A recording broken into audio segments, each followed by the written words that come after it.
And food-starved regime, please inform him that I, too, have a nuclear button. Fascinating developments in about 40 cities throughout Iran as we see some unrest happening. We've had a bad regime for a long time in Iran that we've been dealing with. They've been killing Americans, have blood on their hands for years. The White House meeting with congressional leaders to talk budget caps and other policy battles to be fought in the new year. The president wants to have responsible immigration reform. We hope to be able to work with members of Congress to get that done. Why does the left want so many illegal immigrants? Why do they want amnesty? Let's just be honest. They want their votes. Exactly how deep is the swamp and how is it spending your taxpayer dime? And we found 30,000 federal employees that are in every governor of the 50 states. Donald Trump loathes the media. He even tweeted this, quote, "I will be announcing the most dishonest and corrupt media awards of the year." The president's going to have his work cut out for him this weekend, trying to narrow down that list.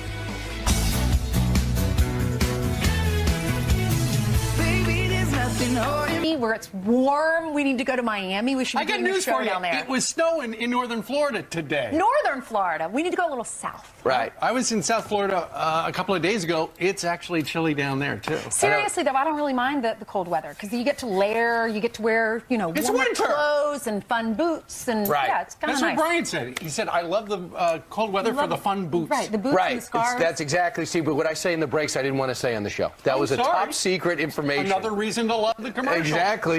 Never mind. I would, if it was 1998, I would have said it. Yeah, don't say it. Don't get in trouble. All right, let's talk about North Korea right now. Our president is hitting back at Kim Jong-un. Kim Jong-un, he said during that press conference the other day that he has this nuclear button on his table. The entire U.S. is within striking range, and the U.S. can never start a war against me or our country. So our president is now firing back with this tweet. He is a number of characters at a time. The president said this. Korean leader Kim Jong-un just stated that the nuclear button on his desk at all times.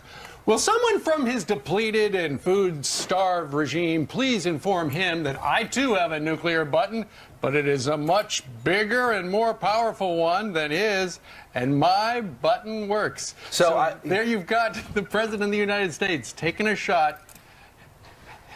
The little rocket man, as the president refers to him. And while everyone's focusing on these tweets, and they're provocative and different, obviously, because the president's different, I look at what else is going on. He called out the Russians, and he called out the Chinese about what they're doing to violate the sanctions. He talked about the transfer of oil. I also look for the fact that we've had a couple of defectors who are basically starving to death, who were riddled with bacteria. And then there's a report today out that the North Korean army is allowed to go out in shifts and leave their posts to scrounge for food, along with proof from satellite photos that the gas lines are getting longer and longer and the prices are going up. That's going to be the most effective way to bring North Korea to their knees. That's going to be a slow strangulation. And if you cannot adhere to those sanctions, I love the fact that the president called out the Chinese and the Russians. Well, that's why these Iranians are protesting what's happening in their country. You have North Korean leader, you have the leader in Venezuela, you have the leader in Iran who are starving their people, and they're getting sick of it. And that's what freedom looks like. That hasn't happened yet in North Korea, but at least this dictator in North Korea, Kim Jong-un, is willing to negotiate or work with South Korea. He's now said now our president's saying it's because of all these sanctions. The North Korean leader is now saying, I want to meet with South Korea. We're actually going to do that next Tuesday to talk about the Winter Olympics because we want to take part, he's saying. So for them to actually pick up the phone to call them, that's big. Yeah. And then you combine that with, as Brian mentioned, they're having trouble putting food on the table. The gas lines are getting longer and longer, so clearly something is working with the sanctions. And regarding the president's tweets, look, how many presidents over the last 20 years have tried to do something about North Korea to no effect? I mean, how many times has North Korea lied to us saying, yeah, we don't have any nuclear program? They were building it in the back room the whole time. This president has an unconventional way of dealing with things because just as the way he got elected, he's a disruptor, and he's disrupting North Korea. And nothing has worked in the past, so he's got to do something different. There's a huge connection between the Iranians and the North Koreans and the Russians. There's a reason why 1 minute they're shooting a rocket straight up in the air. Now they have ICBM technology. They're being helped. And a lot of people believe that the Iranians have temporarily exported their nuclear program, given it to North Korea, and they're only going to get it back when the so-called sanctions expire and this deal evaporates in 10 years. And that's, by the way, by treaty.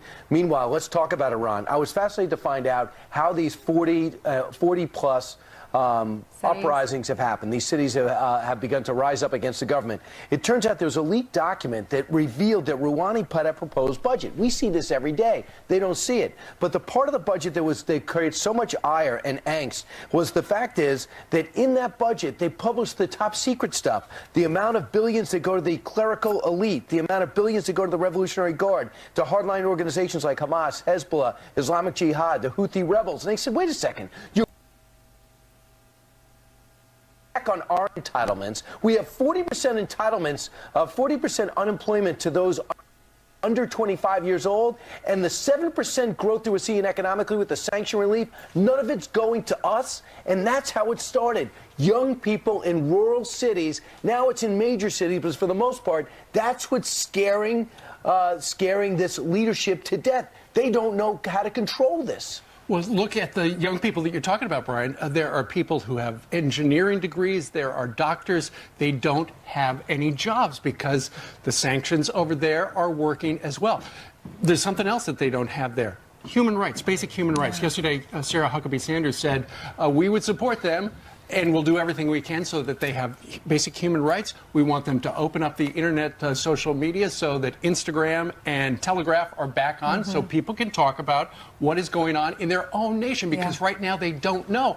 And the other thing she added, and this is what it's all about for us, Iran is still a state sponsor of terror. I know. They support Hezbollah. They hate Israel. And we're giving them money, your tax-paying dollars. Robert Bartlett is a retired staff sergeant, and we all wonder what's really happening in Iran because most of us haven't been there. This guy has been there. He was injured by an Iranian bomb, and he tells us he was actually injured in Iraq, but he has been in that area, and he tells us what's happening in Iran. Listen to this. There's plenty of good people in the world and in every country. The problem is bad regimes. We had a bad regime in Iraq, we've had bad regimes in Afghanistan, and we've had a bad regime for a long time in Iran. You know, when they got the blood of 500 Americans just in the last few years on their hands, you know, they've been killing Americans since the 1970s, and we just really haven't done a whole lot really about it. Billions of dollars and money to go over that obviously is not going to the people, and you're seeing the protests now. Blood of thousands of American soldiers on the hands of the Iranians. He was in Iraq and was injured by an Iranian bomb. We need the Europeans to help us out here, start putting some sanctions on them. They do a lot more trade than we do, and they got to start threatening them to stop cutting off the social media. I'm sure Google and company and Amazon and whoever works these apps has a way to unblock them. Some of these students have already figured out ways to overcome what the government's doing so they can communicate. So I hope that people realize there's a window here of opportunity. And then you've got the media in this country. Take a look at the headline from Newsweek. Remember them? The once grand weekly. Trump, who blocks Americans on Twitter, tells Iran to unblock social media during protests. What's that talking about? Well, as we were telling you, over in Iran, they've turned off Instagram, Facebook, Telegram, things like that, so people can't communicate. Whereas Donald Trump, now famously, is being sued because there are a number of people who are bad-mouthing him on Twitter, and he blocked them. And they say that infringes on their First Amendment rights. Listen, for Newsweek to say that having somebody block you on Twitter is the same as a regime turning off the internet, that's crazy. So they're comparing blocking one or two people or a dozen people, whatever it is, to blocking the entire country. Like you said, unbelievable. You want to hear something else unbelievable? Listen to what Joy Behar said on The View. It's not apples and apples. It's not equal. But we're on a very slippery slope in this country toward throwing democracy out the window every single day. We have to defend the freedom of the press and civil rights here. We do, but we're not being stoned in the street for being gay. Not yet. They're completely... There at the end, Megyn McCain said we do, but you're not being stoned in the street for being gay. And then Joy Behar said, not yet. But what she doesn't understand is the president is supporting the protesters in Iran. Why are they protesting? They're protesting against genocide. They're protesting against being killed for being gay. The president is supporting them. Right. It's all about freedom. I feel bad for Megyn McCain. You see the look on her face? That's what happens when you go over there. You just can't believe what these others are saying. But she's exasperated by it. So what do you think about Newsweek making some equivalency there between the president blocking some people on Twitter and Iran turning off the internet? friendsoffoxnews.com, or you could tweet us. Our Twitter, still working right now, or Facebook. I just love all these people telling the president he should be quiet. Really? We tried being quiet. How did it go last time? The regime doubled down, cracked down, and killed 80 people. All right. Arrested 5,000. It is 7-Eleven in New York. That's right. Jillian has some more headlines for us. Hey, Jillian. Good morning to you guys, to you at home as well. Let's start with another airline story for you guys. Overnight passengers on board an international flight forced to make a U-turn not once, but twice. First, the London-bound plane making an emergency landing back in Atlanta after pilots heard a strange noise. The plane turned around about an hour into the flight over North Carolina. Those passengers then put on another plane that took off hours later. But get this, it was forced to turn around over North Carolina again. No word on why it turned around the second time. Frustrating, I'm sure. A newly released Taliban hostage is under arrest, expected in court today, facing 15 charges. Joshua Boyle's offenses include death threats, sexual assault, and misleading police in Canada. In 2012, Boyle and his American wife, Caitlin Coleman, were abducted by terrorists backpacking in Afghanistan. They had 3 children during 5 years in captivity. Prior to his current wife, Boyle was briefly married to the sister of a former Gitmo detainee. In just a few hours, Doug Jones will be sworn into office as Alabama's newest U.S. Senator. Minnesota Lieutenant Governor Tina Smith will also be sworn into the Senate, replacing disgraced Democrat Al Franken. This as former Representative Michelle Bachmann eyes a run for Franken's seat. Bachmann, a religious conservative, saying if she is, quote, called, she will run. Dad, I'm going to the Olympics. No, not me. I'm not that talented. But an awesome father-son moment caught on camera when a hockey player tells his father he's representing the red, white, and blue. Yeah! Hey. Awesome. Fantastic. Aw, so he's going to the Olympics. That's wonderful. And the pros are not going this year. I know. I don't think a lot of them are. Right. No, because I don't think they're allowed to. Yeah, I guess They changed the rules NHL, again. Yeah. All right. Thanks, Joe. All right. Meanwhile, 12 minutes after the hour, acting Director Tom Homan sending a warning to California after it officially becomes a sanctuary state. California better hold on tight. If the politicians in California don't want to protect their communities, then ICE will. This man was killed by an illegal immigrant in California in 2010, and now his father has a message for everyone who lives in that state. Plus, more than 20 years after that infamous attack on Nancy Kerrigan, her rival, Tanya Harding, has a stunning admission.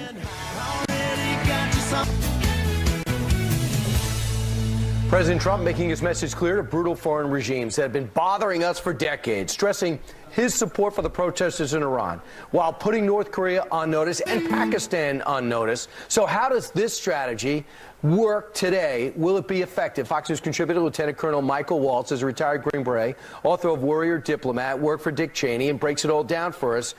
First off, the initial challenge goes out to Iran.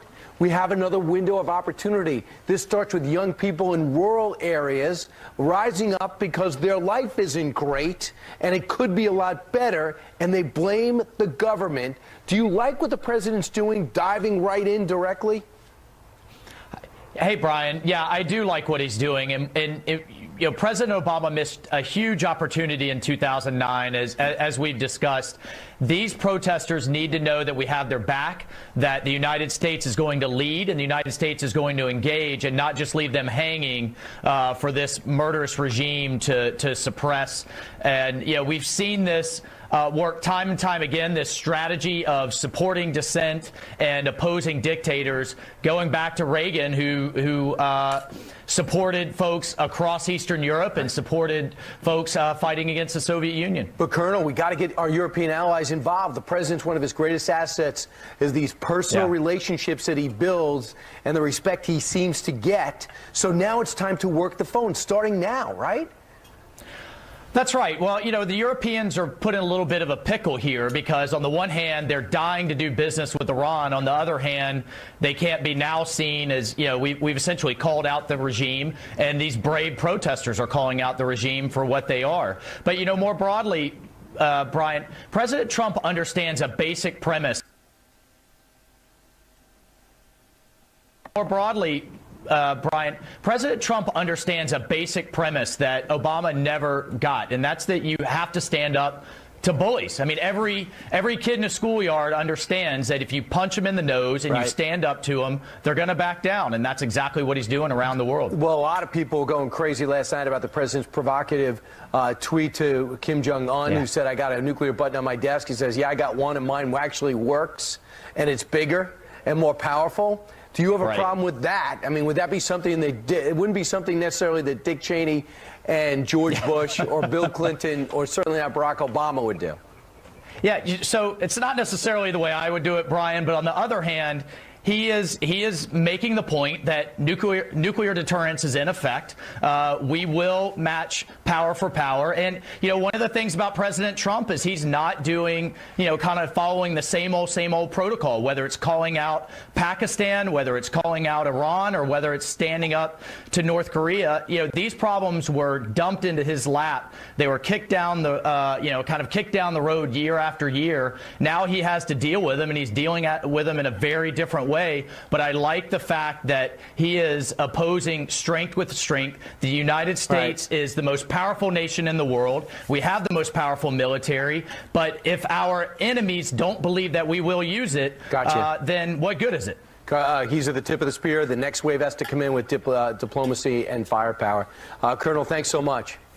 All righty. Straight ahead, Acting ICE Director Thomas Homan sending a warning to California after it officially becomes a sanctuary state. This man was killed by an illegal immigrant in California. His father is here with a message that everyone needs to hear. Get ready for Centrum Micro Workouts. All right, time now for your news by the numbers. First number, 5 billion. That's how many items Amazon shipped to Prime customers in 2017. 5 billion.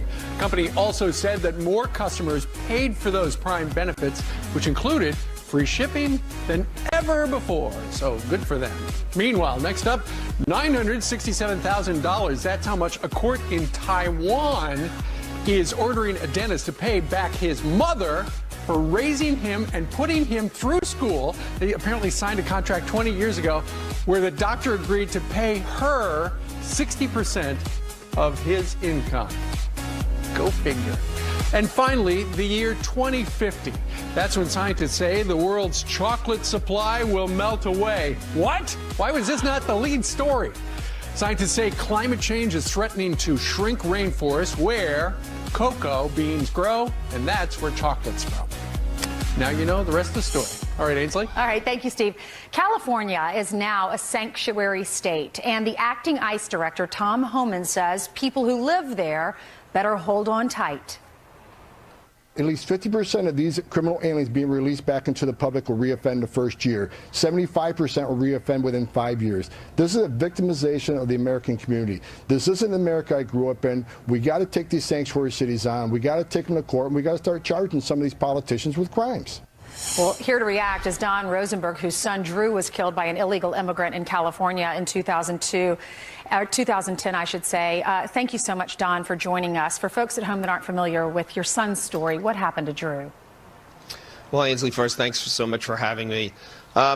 Drew was on his way home. He was in law school. He was on his way home one evening when Roberto Gallo made a last-second left-hand turn. They collided. Instead of stopping, Gallo accelerated and drove back and forth over him three times, killing him trying to flee.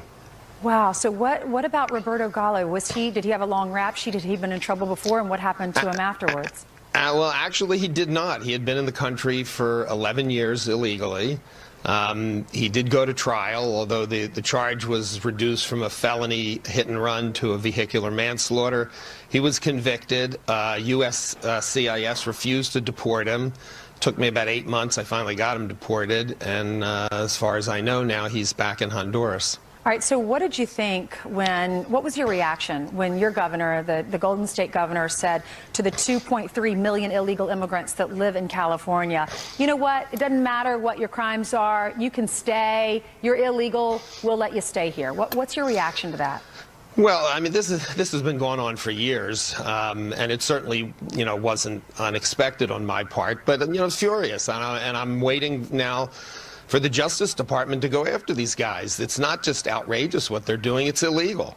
And it's, he made a comment when he signed the bill that, this was a balance of public safety versus reducing the fear of those here illegally. Well, you know, first of all, there's no balance between criminals and public safety. What about reducing the fear of all the moms and dads in the state of California that fear? I mean, that's a parent's biggest nightmare, biggest fear is what you're going through.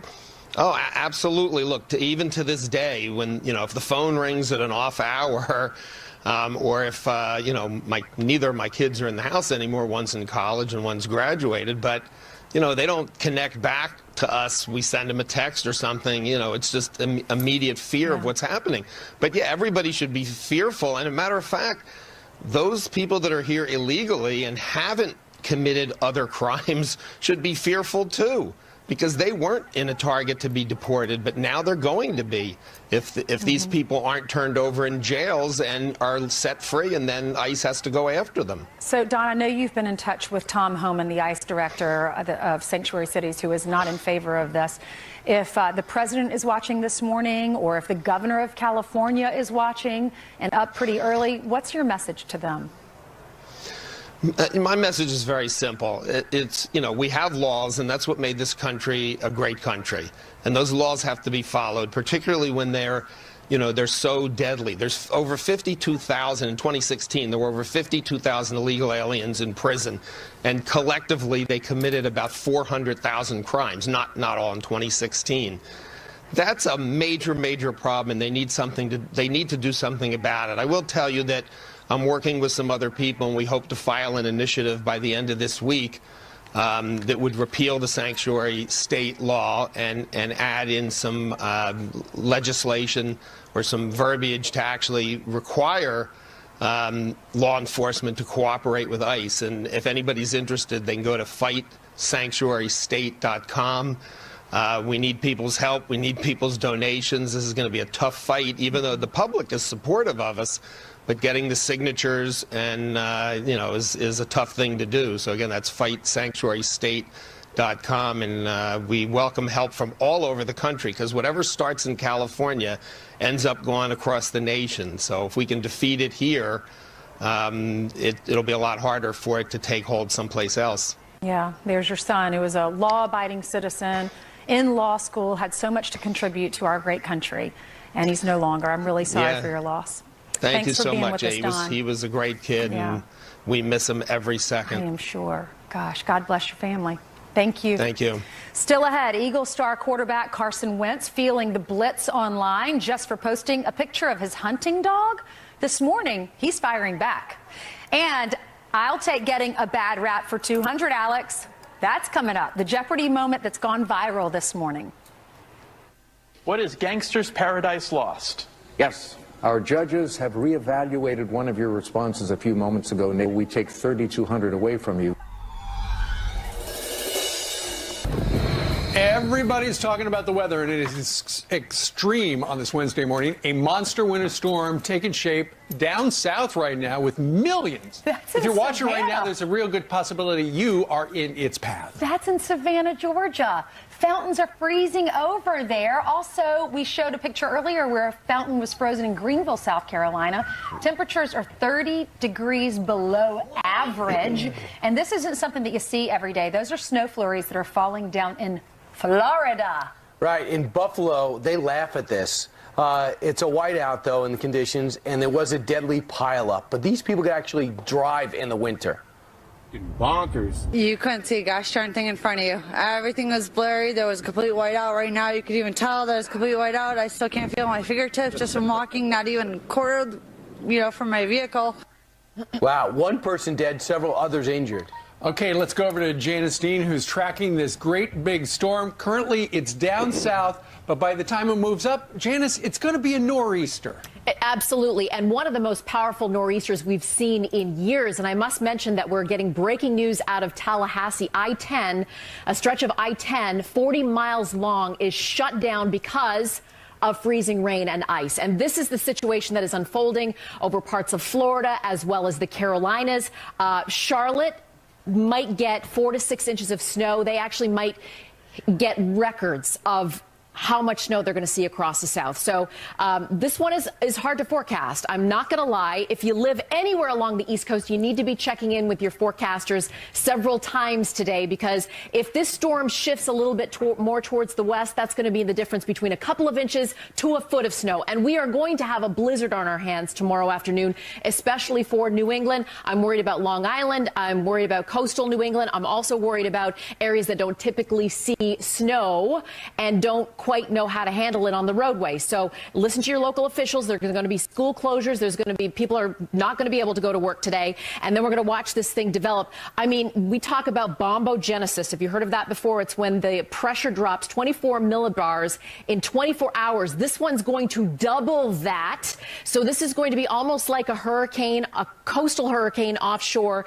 with hurricane force winds, certainly blizzard conditions. And I need you to over prepare for this, because some of the snow totals could be conservative. Again, a wobble 50 miles could be a big deal tomorrow during the rush hour. Back to you. We're talking about cold weather anyway. And then when you've got hurricane, you're talking about 75-mile-per-hour winds on top of that. What would the wind chill be with that? Well, here's the thing that I'm worried about. There are going to be power outages, especially in New England. As we get into the weekend, there are going to be temperatures below zero. So if we have power outages for a couple of days, people are going to deal with life-threatening conditions. You need to know what you're going to do if you don't have power and the temperature is below zero. Well, if you can afford it, it might be a good time to go get a generator, and especially the ones we demonstrated the other day, the generators with battery. Have a plan, have a plan, have a plan. No kidding. All right, JD, thank you for the warning. Yep. It's needed.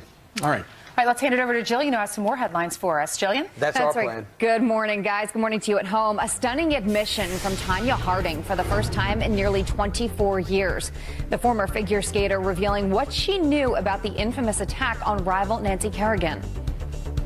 I knew that something was up. You never said to Jeff, let's do this. No. I did, however, overhear them talking about stuff where, well, maybe we should take somebody out so we can make sure she gets on the team. I go, what the hell are you talking about? Harding opening up about the incident to ABC News. Kerrigan was clubbed in the knee before a 1994 U.S. team skating practice by Harding's ex-husband and friend. Harding was banned from skating for life. Alaska Airlines forced to cancel a flight after a rat jumped into the plane. All of the passengers were taken off the plane in Oakland, California, as crews searched for the four-legged stowaway. The plane will remain out of service until it's declared rodent-free by an exterminator. This comes days after a Delta plane turned around mid-flight after a bird was spotted in the cockpit. Chip and Joanna Gaines will soon be fixing up a nursery. She's not pregnant, but we are actively trying. I'm just saying, everything's okay on the home front.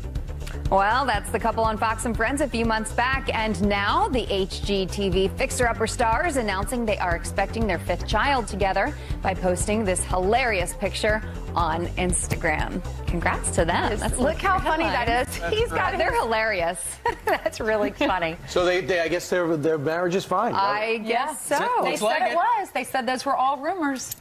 So good for them. 5 kids. How fun would that be? I know it. All right, Jillian, thank you very much. Now let's do a little kind of sports story. You know the Philadelphia Eagles quarterback Carson Wentz. Well, he actually, a couple of days ago, posted that image right there about his dog. It says, "Happy birthday to Mama Hendley." That's the name of his dog. "We've been through a lot in 5 years. Best dog and hunting buddy I could ask for." And as you can see right there. But if you notice right there on the left side of the screen, that shows some of the birds that apparently was part of the, they got that day out hunting, and somebody didn't like that. Yeah, someone wrote, "You hunt, makes you feel tough. Now I don't give a darn," I'm not going to say the word because lots of kids are out there watching. "I don't give a darn that the Eagles are a 1 seed and with no quarterback. Hashtag karma." Right. And also there was somebody else on social media who said you might want to take down that image because some people would find the dead birds offensive. And he wrote, "Appreciate that, but offensive and controversial. 2 of the main things I tweet about are Jesus and hunting. That's what I'm passionate about. That won't ever change. When you love something, you talk about it, stay convicted about it, and don't worry what other people think. That's because he's mature and he has learned in his age or through his trials and different experiences to be himself. You have to be genuine. You have to be true to yourself. Within reason, you have to be a good person. He cares about Jesus. He cares about hunting. Both of those are legal. You're allowed to do that. That's freedom. It's the United States of America. Many people like the fact that he's hunting and he loves Jesus. And it's a picture of his dog. Right. His hunting dog. What's the matter with that? Right. What's the matter with that? Someone's offended. Okay. Okay, how is that offensive? Folks at home, do you find that picture offensive? Some do. Some the do. faithful dog on the left who loves his owner, is helping his owner. They're going hunting, and look how cute the dog is on the right. 5 years old. I guess that was when he was just a puppy. What do you think? Friends at FoxNews.com or tweet us or Facebook. All right. Meanwhile, the city of Baltimore down in Maryland setting a new record with 343 murders the past year, and some people are blaming the spike in violence on the police. A former Baltimore police officer here to respond.